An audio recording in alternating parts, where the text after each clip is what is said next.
Youth Congress, NSUI, महिला कांग्रेस और सेवा दल के जितने भी साथी यहाँ उपस्थित हैं, आप सबका बहुत बहुत स्वागत।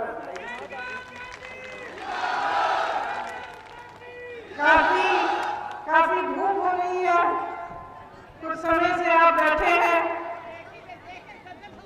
हाँ,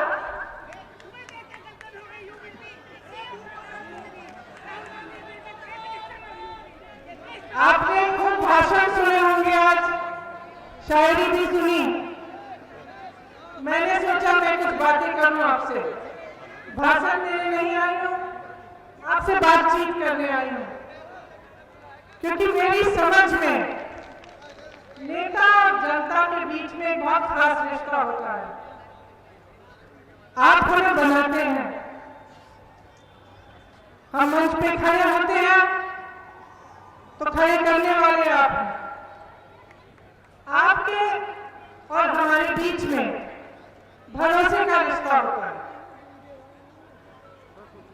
वो जो भरोसा होता है, उसी के बल पर आप एक नेता को आगे बढ़ाते हैं, क्योंकि आप सोचते हैं, आपको एहसास होता है कि वो आपके पक्ष में बोलेगा, आपकी समस्याओं के बारे में, जो समस्या है उसकी सुनवाई होगी, आपके पास आएगा, दुख में आएगा, दर्द में आएगा, खुशी में आएगा, और आपका प्रतिनिधित्व वो नेता करेगा। तो कभी कभी मन में आता है कि आज के प्रधानमंत्री जी नरेंद्र मोदी जी को दो बार जनता ने क्यों जिताया। इसीलिए जिताया होगा कि मन में उम्मीद रही होगी, कुछ भरोसा रहा होगा उनमें कि वो आपके लिए काम करेंगे। आपके सामने आए, पहला चुनाव हुआ, बड़ी बड़ी बातें हुई, करोड़ों रोजगार की बातें हुई, आपको आगे बढ़ाने की बात हुई, छोटे व्यापारी को आगे बढ़ाने की बात हुई, तमाम निर्णय लिए गए। उसके बाद अगला चुनाव आया। अगले चुनाव में जहां जहां गए, मोदी जी ने किसानों की बात की, बेरोजगारी की बात की कि उसे दूर करेंगे। आपको कहा कि आपकी आय दुगनी करेंगे, आप दुगना कराएंगे, ऐसी ऐसी नीतियां लाएंगे जिससे खुशहाली बढ़ेगी। लेकिन क्या हुआ? असलियत तो ये है कि उनके राज में ऐसा कुछ नहीं हुआ। आप बताइए, क्या आपकी कमाई दुगनी हुई है? क्या गन्ने का दाम 2017 से बढ़ा है? आप सब गन्ने के किसान हैं। आज भी जो निर्णय लिया है सरकार ने, क्या गन्ने का दाम बढ़ाया है इन्होंने? आपका बकाया कितना है? आपको मालूम होगा कि यूपी के किसानों का, गन्ने किसानों का 10,000 करोड़ रुपया बकाया है, और अगर पूरे देश भर के गन्ने का बकाया देखा जाए तो 15,000 करोड़ का है। अब आप सोच सकते हैं कि ऐसे प्रधानमंत्री हैं कि आपका बकाया आज तक पूरा नहीं किया, लेकिन अपने लिए दुनिया में भ्रमण करने के लिए इन्होंने 2 हवाई जहाज खरीदे हैं। 2 हवाई जहाजों की कीमत आप जानते हैं क्या है? कितनी है कीमत? इन 2 हवाई जहाजों की कीमत 16,000 करोड़ रुपए है। एक हवाई जहाज है 8,000 रुपए का, करोड़ रुपए का। दूसरा हवाई जहाज 8,000 करोड़ रुपए का। कुल मिलाकर 16,000 करोड़ रुपए के इन्होंने 2 हवाई जहाज खरीदे हैं, जबकि 15,000 करोड़ रुपए में इस देश के एक एक गन्ने किसान का बकाया वो वापस कर सकते थे। आपने पढ़ा होगा कि दिल्ली में संसद भवन जो है उसके सुंदरीकरण के लिए बहुत बड़ी योजना बनी है। कितने रुपए की योजना है? 20,000 करोड़ रुपए रुपए की वो योजना है, जबकि वो संसद भवन दुनिया में मशहूर है। वो इंडिया गेट को देखने के लिए दुनिया भर से लोग आते हैं। उसके सुंदरीकरण के लिए 20,000 करोड़ रुपए उपलब्ध है, लेकिन इस देश के किसान के बकाये के लिए 15,000 करोड़ उपलब्ध नहीं है। यही इस सरकार की नियत है। जो भरोसा आपने किया था वो भरोसा टूट चुका है। एक शायर ने कहा था, भगवान का सौदा करता है, इंसान की कीमत क्या जाने। जो गन्ने की कीमत दे न सका, वो जान की कीमत क्या जाने।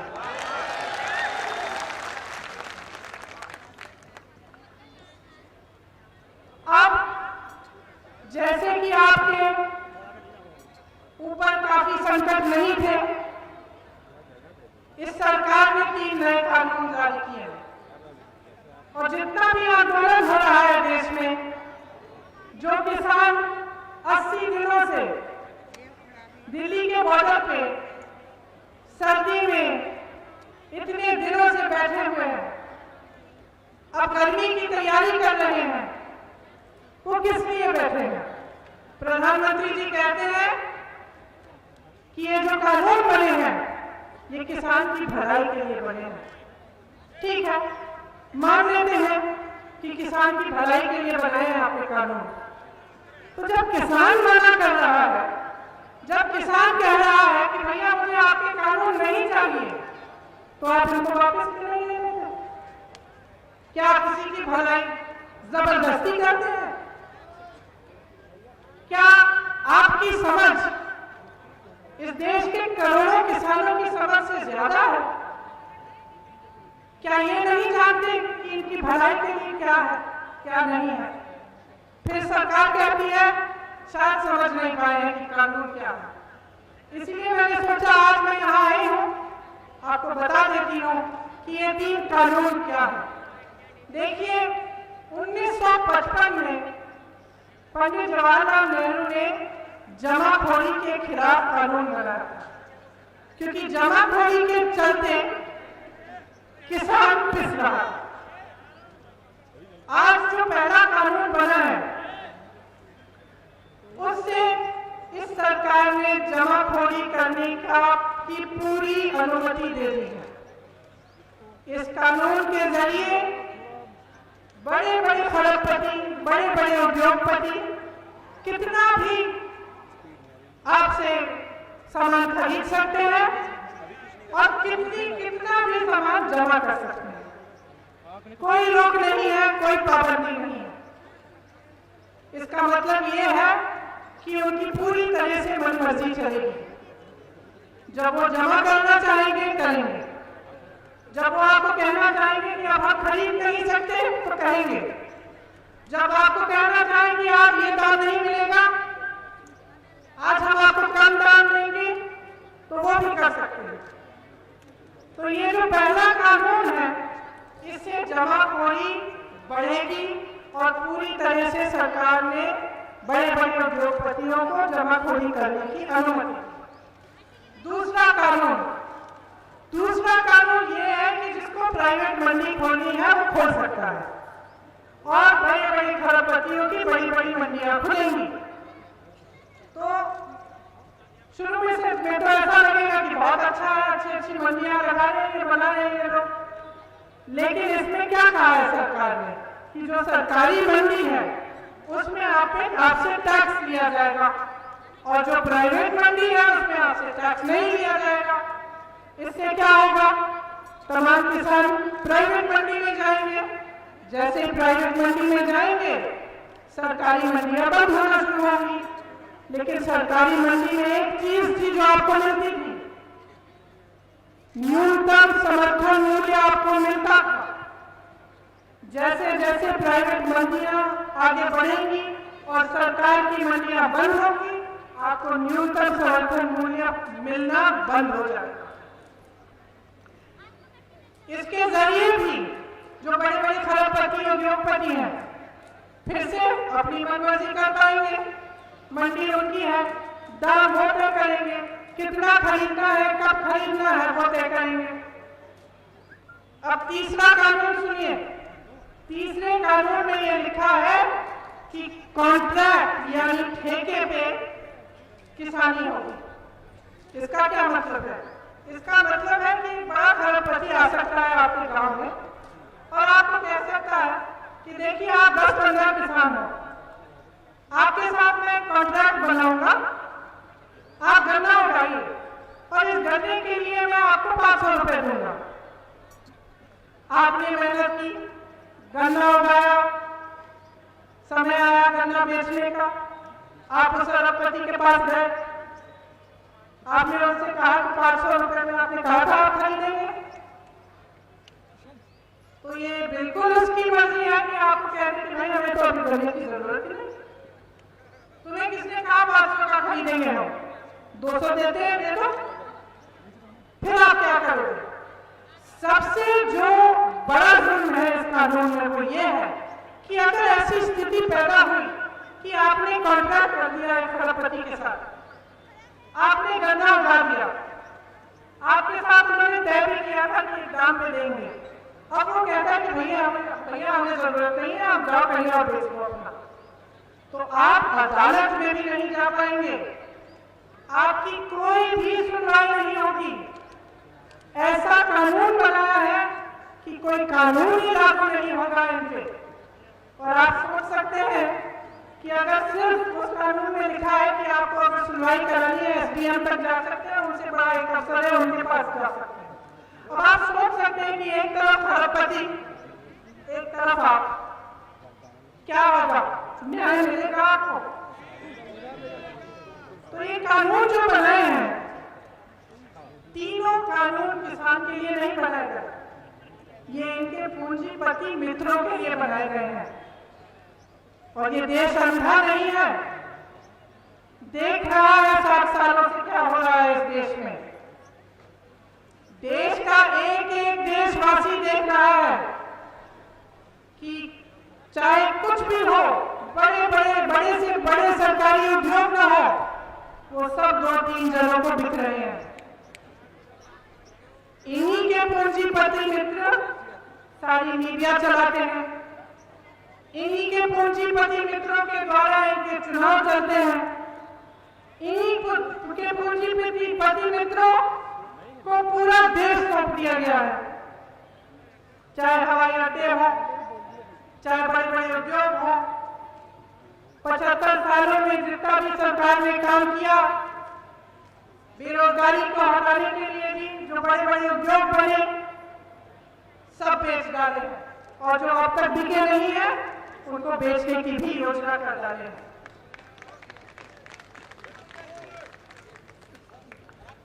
तो आप सोच सकते हैं कि ऐसी सरकार आपके लिए क्या करेगी। और अगर अभी भी आपको इनसे उम्मीद है तो जरा गहराई से सोचिए कि आपके लिए कुछ करने नहीं आ रहे हैं।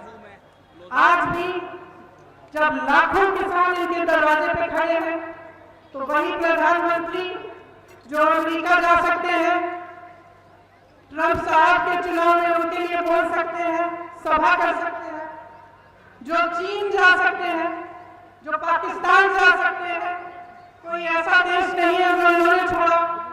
सबने देखा और सबने टीवी पे देखा, कभी कहीं उनका स्वागत हो रहा है, कभी कहीं। और बताइए, अपने घर से 2-3 किलोमीटर दूर 3 लाख किसानों से जो वहां पे धरना मार रहे हैं, जो सिर्फ आपसे ये मांग कर रहे हैं कि प्रधानमंत्री जी हमसे आकर बात करिए, हमारी बात सुनिए। आप 2-3 किलोमीटर अपने घर से दूर उनके पास नहीं जा पाए, आप दुनिया घूम सके, बड़े बड़े हवाई जहाज खरीद लिए अपने लिए आपने, लेकिन आप उन किसानों की सुनवाई करने के लिए नहीं जा पाए। उल्टा क्या किया आपने?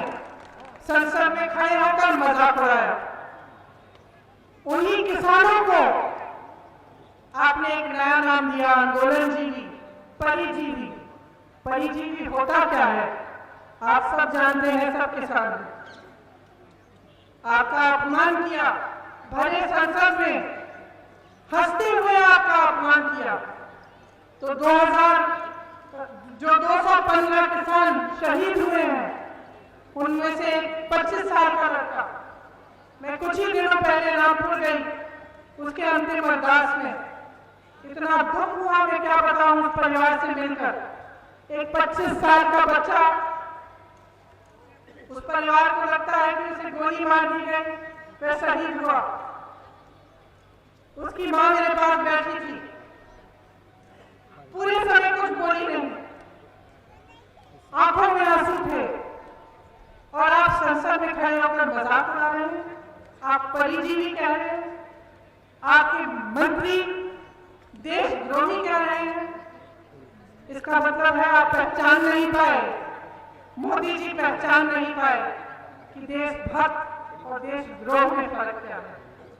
कि सिर्फ एक देशभक्त शांतिपूर्वक आंदोलन में 80 दिनों से हर समस्या को झेलते हुए सड़क पर बैठकर शांति से आपसे मांग सकता है कि अपना अधिकार मिले उसे। सिर्फ एक देशभक्त कर सकता है। आप पहचान नहीं पाए, आपने मजाक उड़ाया। कल परसों हरियाणा के कृषि मंत्री का एक वीडियो निकला, हंस हंस के बोल रहे हैं, तो क्या हुआ, 215 लोग मर गए, तो क्या हुआ, वो तो घर में बैठे बैठे भी मर जाते, और हंस रहे हैं। देखिए, मैं शहीद के परिवार की बेटी हूं। शहादत बहुत बड़ी चीज होती है।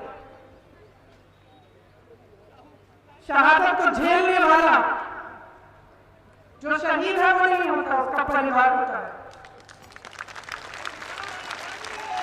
उस दुख को दिल में रखता है जीवन भर, उसका मजाक उड़ाने का किसी का अधिकार नहीं है। चाहे वो मंत्री हो, चाहे वो इस देश का प्रधानमंत्री हो, चाहे कोई भी हो, जो अपने अधिकार के लिए शहीद हुआ है वो पाक होता है, और उस पर उंगली उठाने का किसी को अधिकार नहीं है। और मैं फिर से दोहराऊंगी कि जो किसान आपके दरवाजे पे खड़ा है, नरेंद्र मोदी जी, जो किसान आपके दरवाजे पे खड़ा है, उसका बेटा आपकी सीमा पे खड़ा है। जिस किसान का अपमान कर रहे हैं, उसका बेटा आपकी सीमा पे आपकी सुरक्षा कर रहा है। आपके अंगरक्षक उसी किसान के बेटे हैं। अपमान करने का कोई हक नहीं है आपको। और मैं ये कहना चाहती हूं कि ये जो कानून बन रहे हैं, जिससे इस देश का किसान, इस देश का गरीब संकट में है, रो रहा है, अपना अधिकार मांग रहा है, उसे आप वापस लीजिए। इन कानूनों को रद्द कीजिए। जिन्होंने आपको सत्ता दी है उनका आदर कीजिए। जिन्होंने आपको सत्ता दी है उनको अपमानित मत कीजिए। देखिए, जिसको सत्ता मिल जाती है, दो तरह के नेता होते हैं। कुछ ऐसे नेता होते हैं जिनको बहुत अहंकार हो जाता है, वो भूल जाते हैं कि सत्ता देने वाला कौन है। इस देश के इतिहास में बार बार हुआ है, बार बार हुआ है कि ऐसा नेता जब अहंकार में आ जाता है तो देशवासी उसको सबक सिखाते हैं।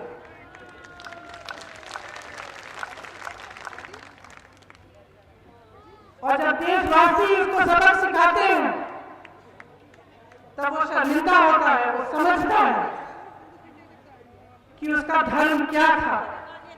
लोगों को बांटने का धर्म नहीं था, लोगों पर संकट डालने का धर्म नहीं था। उसका धर्म यही था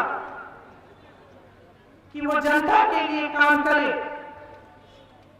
जनता का विकास कराए, सर्वप्रथम जनता को रखे और अपने आप को पीछे रखे।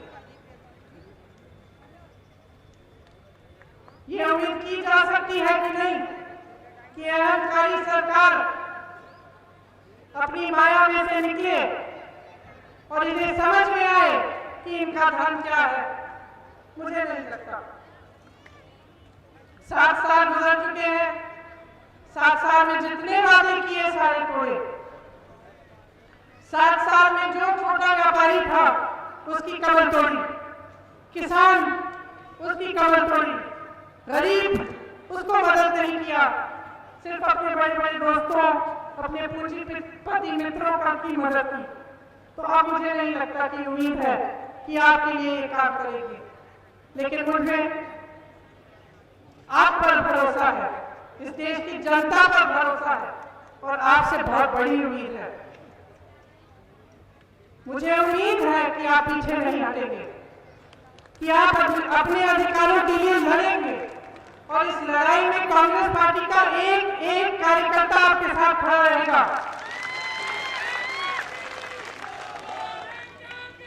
इस लड़ाई में हम आपके साथ हैं।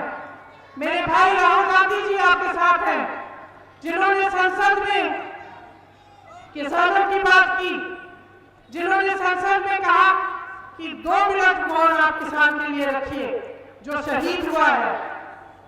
और जितने भी सरकारी नेता थे, जो सरकार के नेता थे, सब अपनी जगह बैठे रहे, मजाक उड़ाते रहे, लेकिन विपक्ष का एक एक सांसद खड़ा हुआ और 2 मिनट का मौन उन्होंने रखा। राहुल गांधी आपके साथ है, कांग्रेस पार्टी का एक एक नेता आपके साथ है, एक एक कार्यकर्ता आपके साथ है। और मैं आपको आज यहाँ ये कहने आई हूँ कि मैं आपका साथ नहीं छोड़ूंगी। जब जब आप संकट में होंगे मैं आपके पास आऊंगी। और मेरी जान, मेरा घर आप है।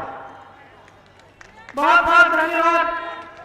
मैं आप सबसे आग्रह करूंगी कि जो 215 किसान आंदोलन में शहीद हुए हैं, उनके लिए हम 2 मिनट का मौन रखें। धन्यवाद।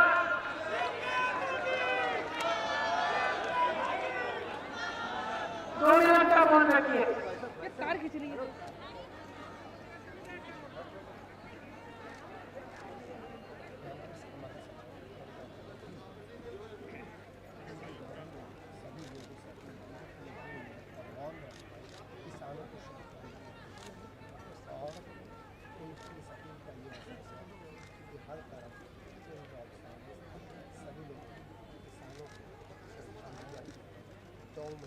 जय जवान, जय जवान, जय हिंद, जय हिंद, जय हिंद।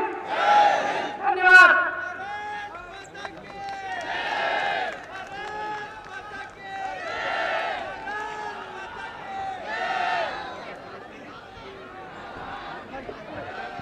इसी के साथ मैं इस सभा के समापन की घोषणा करता हूं।